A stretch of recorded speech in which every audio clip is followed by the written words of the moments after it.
Assalamualaikum warahmatullahi wabarakatuh.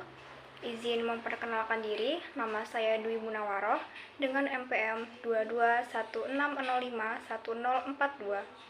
Saya dari kelas B jurusan Ilmu Administrasi Bisnis Universitas Lampung.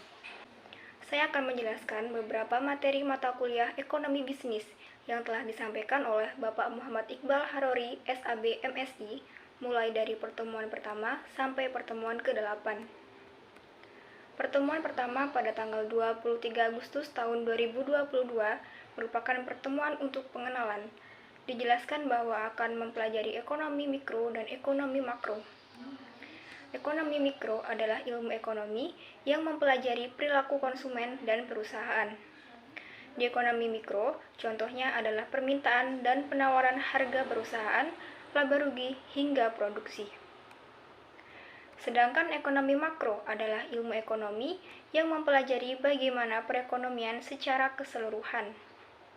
Di ekonomi makro, unit analisis yang biasa dihitung adalah inflasi, deflasi, ataupun neraca keuangan. Nah, untuk pembelajaran ekonomi makro ini disampaikan oleh Bapak Muhammad Iqbal Harori, SAB MSI. Pertemuan kedua pada tanggal 23 Agustus tahun 2022 membahas tentang teori ekonomi makro. Ekonomi makro menganalisa keadaan secara keseluruhan dari kegiatan perekonomian. Di dalam ekonomi makro membahas keseluruhan tindakan para konsumen, para pengusaha, pemerintah, lembaga-lembaga keuangan, dan negara-negara lain, serta bagaimana pengaruh tindakan-tindakan tersebut terhadap perekonomian secara keseluruhan. Pada dasarnya, ilmu ekonomi dipelajari karena mempunyai kegunaan. Ilmu ekonomi berguna karena dapat memberikan petunjuk-petunjuk mengenai kebijakan apa yang bisa diambil untuk menanggulangi suatu permasalahan ekonomi tertentu. Ekonomi makro yang merupakan salah satu cabang ilmu ekonomi dapat membantu memecahkan permasalahan kebijakan ekonomi secara makro. Permasalahan kebijakan ekonomi makro mencakup masalah-masalah yang berkaitan dengan pengelolaan dan pengendalian perekonomian secara umum. Tugas pengendalian ekonomi makro adalah mengusahakan agar perekonomian bisa bekerja dan tumbuh secara seimbang, terhindar dari keadaan-keadaan yang dapat mengganggu keseimbangan umum tersebut.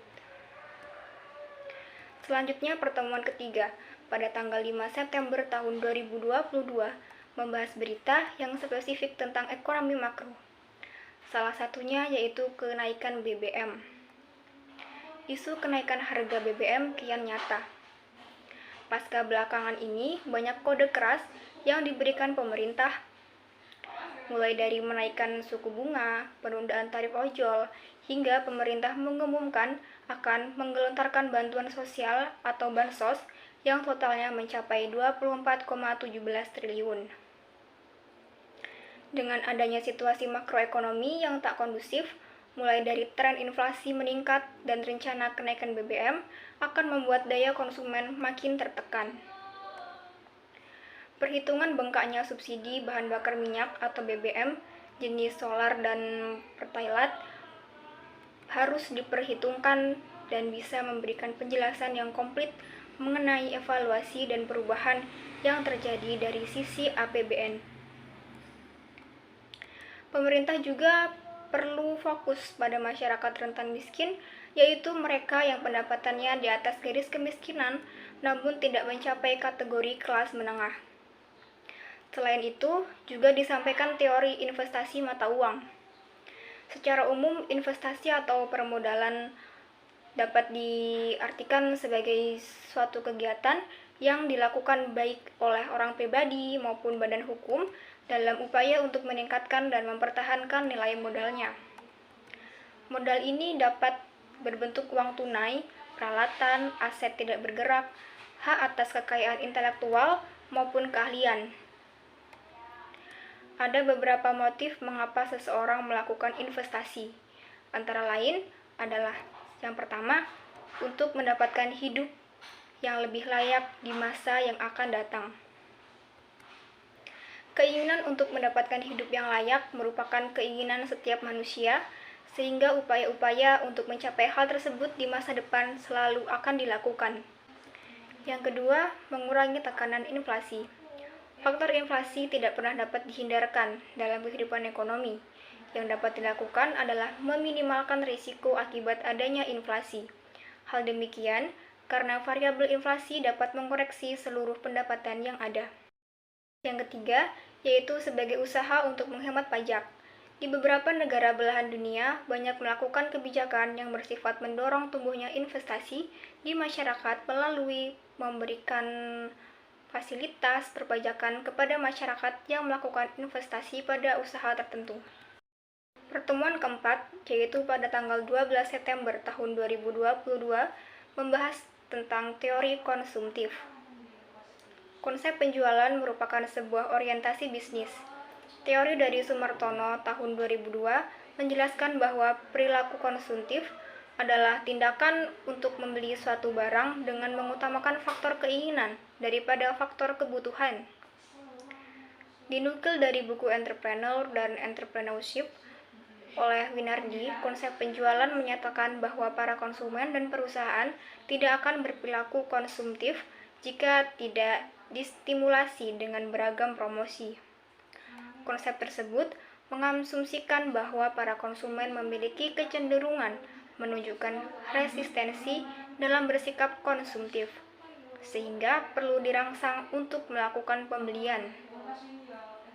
Juga ada asumsi bahwa perusahaan perlu melakukan promosi guna mendorong timbulnya pembelian dengan jumlah yang lebih banyak. Pertemuan kelima pada tanggal 19 September tahun 2022 membahas tentang pendapatan nasional. Pendapatan nasional merupakan nilai total dari output akhir suatu negara dari semua barang jasa yang diproduksi dalam kurun 1 tahun. Sedangkan pencatatan pendapatan nasional adalah sistem pembukuan yang digunakan oleh pemerintah untuk mengatur tingkat kegiatan ekonomi negara dalam satu periode waktu tertentu. Melalui peningkatan pendapatan nasional, kita dapat mengukur seberapa besar tingkat kemakmuran masyarakat yang ada pada suatu daerah. Ada beberapa faktor yang mempengaruhi pendapatan nasional, yaitu yang pertama, kualitas sumber daya manusia atau SDM. Contohnya seperti negara Jepang. Jepang merupakan negara maju yang dikenal memiliki kualitas SDM yang tinggi. Hal tersebut dinilai dari kecilnya potensi sumber daya alam atau SDA yang dimiliki oleh Jepang. Namun mampu menghasilkan pendapatan nasional yang lebih tinggi dari Indonesia. Walaupun Indonesia memiliki SDM yang banyak serta kaya, faktor kualitas SDM menjadi faktor terpenting yang dapat menentukan peningkatan atau kurangnya pendapatan nasional dari suatu negara. Yang kedua, masyarakat negara tersebut memiliki ilmu atau pengetahuan yang tinggi. Contohnya menguasai bidang teknologi seperti internet, komputer, serta bioteknologi. Yang ketiga, potensi sumber daya alam atau SDA. Negara dengan potensi SDA yang melimpah, apabila dikelola dengan baik, maka akan menghasilkan pendapatan nasional yang tinggi.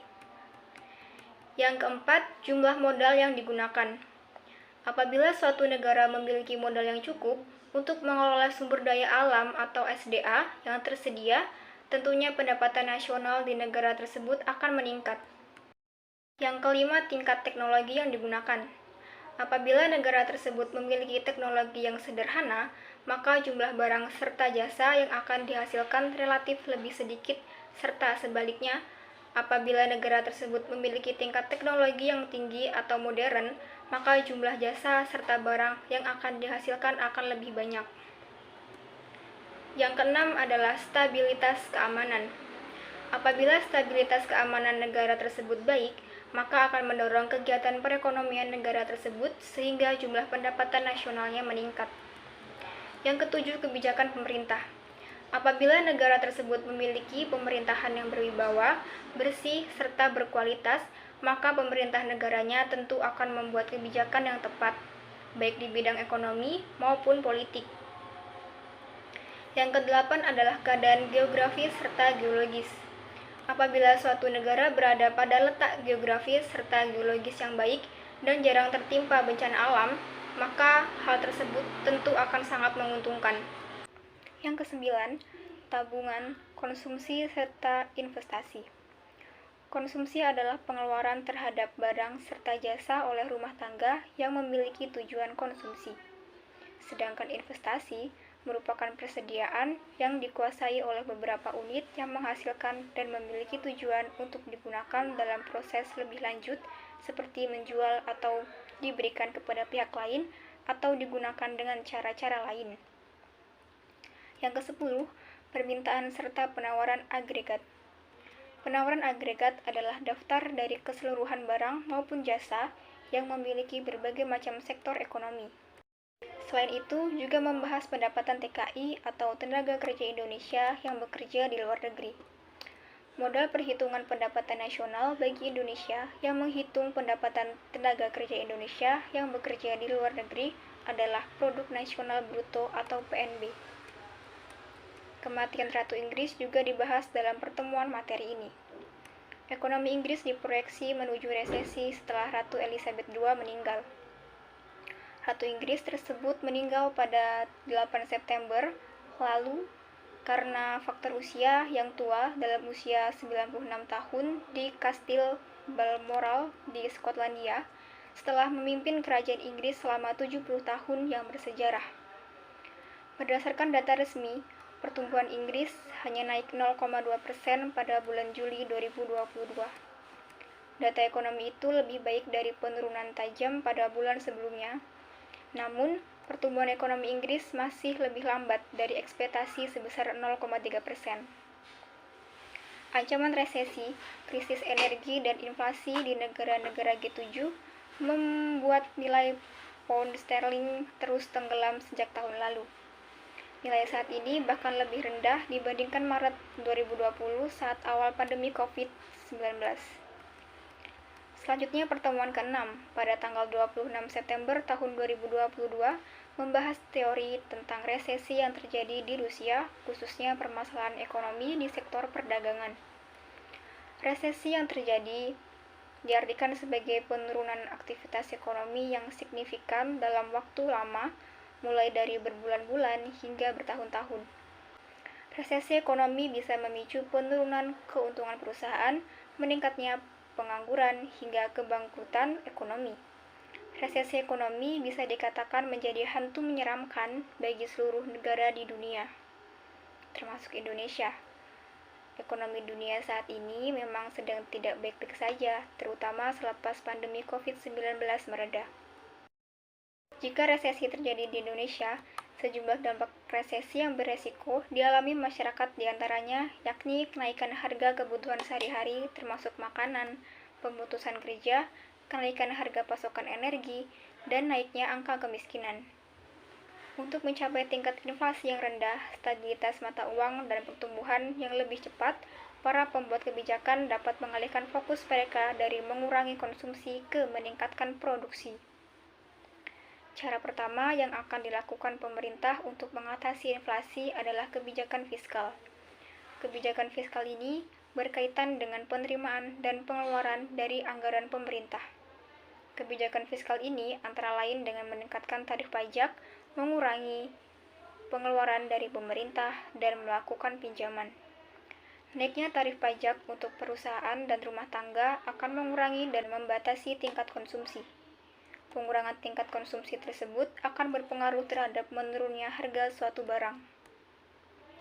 Resesi sebagai periode penurunan tingkat ekonomi secara sementara dengan aktivitas di sektor perdagangan dan aktivitas industri yang kian berkurang.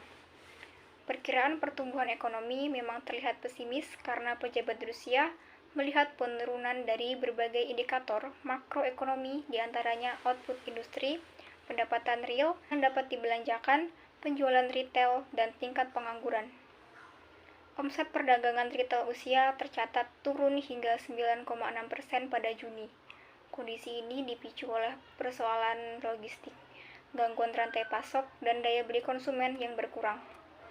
Pertemuan ke-7 pada tanggal 3 Oktober tahun 2022 membahas tentang resesi Indonesia.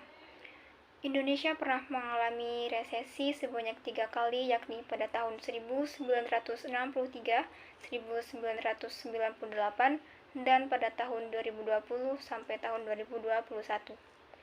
Ketiga krisis tersebut dipicu penyebab yang berbeda dengan dampak yang berbeda pula. Resesi dapat disebabkan oleh banyak hal, mulai dari guncangan ekonomi mendadak hingga inflasi yang tidak terkendali. Saat terjadi resesi, roda ekonomi akan melambat alias lesu. Dampaknya yang paling dirasakan oleh sektor finansial mulai dari bisnis yang tidak berkembang, pemotongan gaji, hingga angka pengangguran yang bertambah. Pertemuan ke-8 pada tanggal 10 Oktober tahun 2022 membahas tentang resesi di dunia, sebagai contoh yaitu resesi yang terjadi di Inggris. Pertumbuhan ekonomi di banyak negara kemungkinan besar akan melambat tahun depan. Dan artinya permintaan ekspor global akan turun. Belum lagi adanya inflasi yang menyebabkan bunga acuan naik. Kondisi ini membuat ekonomi semakin tidak bagus untuk sejumlah negara, termasuk negara di kawasan Asia di mana Indonesia berada. Tingkat inflasi di Inggris menyentuh 9,4% yang menyebabkan harga komoditas makin tinggi. Inggris juga dipusingkan dengan krisis energi di tengah musim dingin yang terjadi. Dampak krisis Inggris lebih berpengaruh terhadap psikologis investor di pasar keuangan. Indonesia justru harus mewaspadai kondisi ekonomi Cina, karena Indonesia lebih terpengaruh kepada Tiongkok atau Cina.